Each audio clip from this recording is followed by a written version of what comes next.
இன்றைக்கி டே வந்துட்டு 6 மணி போல் தான் ஸ்டார்ட் ஆச்சு. ஏன்னா வந்துட்டு என் வீட்டுக்காரர் 6 மணிக்கெல்லாம் வேலைக்கு போயிடுறாரு. இந்த வாரம் ஃபுல்லாகவே அப்படி தான் போயிட்டு இருக்காரு. போகிறதுக்கு முன்னாடி என்னை எழுப்பி விட்டு போவாங்களோ, அதனால் நானுமே சீக்கிரமாக எழுந்திருவேன்.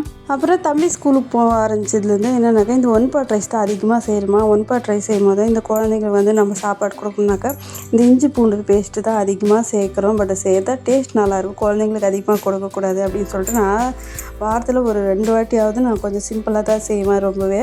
ஏன்னா இஞ்சி பூண்டு சேர்க்காமல் எதுவுமே சேர்க்காமல் ரொம்ப சிம்பிளாக தான் இன்றைக்கி தக்காளி சாப்பாடை செஞ்சேன். என்னன்னாக்கா தக்காளி, வெங்காயம், வரமிளகா, கருவேப்பிலை போட்டு எண்ணெய் கடுகு போட்டு தாளித்து விட்டு அரிசி கழுவி போட்டு தேவையான அளவுக்கு தண்ணி, தேவையான அளவு உப்பு போட்டு அவ்வளோதான் விசில் விட்டு எடுத்துட்டேன். அப்புறம் தயிர் சாப்பிட்டு ரொம்ப நல்லாச்சு. ஒரு சின்ன பேக்கெட் தயிர் தான் வாங்கிட்டு இருந்தேன். சரின்ட்டு அதுக்கு வெங்காயம், பச்சை மிளகா, உப்பு போட்டு நல்லா தயிர் மிக்ஸ் பண்ணி வச்சுட்டேன்.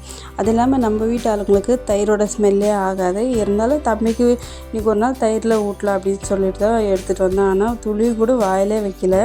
இன்னொரு வீடியோவில் பார்க்கலாம். பாய்.